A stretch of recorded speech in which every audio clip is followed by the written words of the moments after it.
नमस्कार देशवासियों, हिंदुओं के परम और प्रमुख त्योहारों में से एक रक्षाबंधन की आप सबको ढेरों शुभकामनाएं।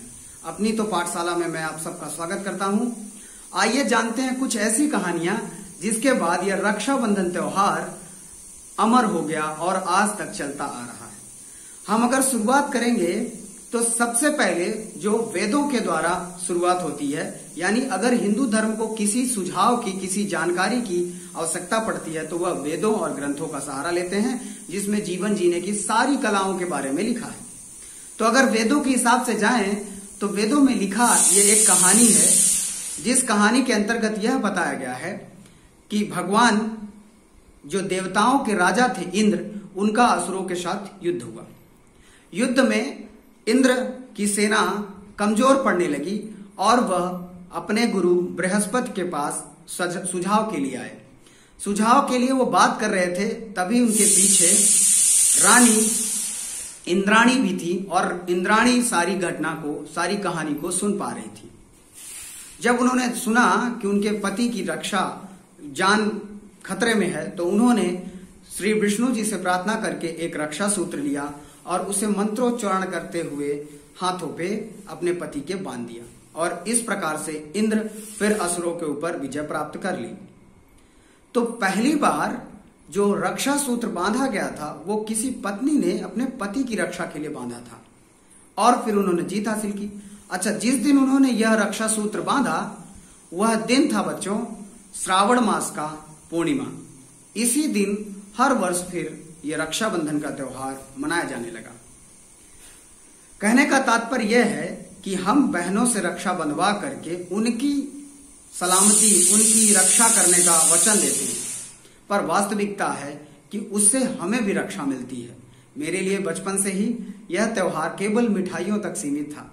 सिर्फ मिठाई खाना, एक दिन जो जम के मिठाई खाने का मौका मिलता है और बहनों से रक्षा बंधवाना। और क्योंकि जॉब वगैरह रहती नहीं थी तो उस समय का जो फेस्टिवल होता था, गिफ्ट वगैरह देना पड़ता था, तो जो देते थे तो माँ बाप देते थे दीदी को हमारे, तो वही मेरे लिए त्योहार माना जाता था। मैं अपने दीदी को आज भी प्रणाम करना चाहूंगा। मेरी एक बहन ही है, वैसे दुनिया में तो बहुत सारी बहनें हैं, तो मैं उनको भी रक्षाबंधन की ढेरों शुभकामनाएं देना चाहता हूं इस वीडियो के माध्यम से। और भी बाकी बहनें जो दुनिया में हैं उन सभी को रक्षाबंधन की ढेरों शुभकामनाएं।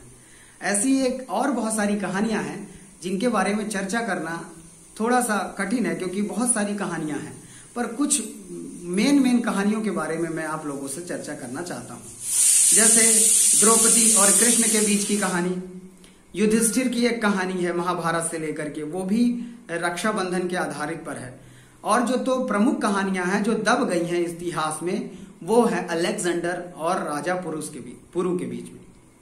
पौरस राष्ट्र के जो राजा थे पुरु, वो भी बहुत शक्तिशाली थे। अलेक्जेंडर जब भारत में आना चाहता था युद्ध के लिए, तो उसके लिए बड़ा कठिन लग रहा था कि वह युद्ध कैसे जीतेगा। तो उनकी रानी को पता चला कि भारत में एक त्योहार है जो रक्षाबंधन के नाम से जाना जाता है, जिसकी बड़ी वैल्यू है, बड़ा सम्मान है उसका। तो उन्होंने राजा पुरुष को एक पत्र लिखा और राखी भेजी, बोला कि अगर हो सके तो मेरे पति की प्राण हत्या मत कीजिएगा। और राजा पुरुष ने ऐसा ही किया, उन्होंने राजा अलेक्जेंडर को मारा नहीं।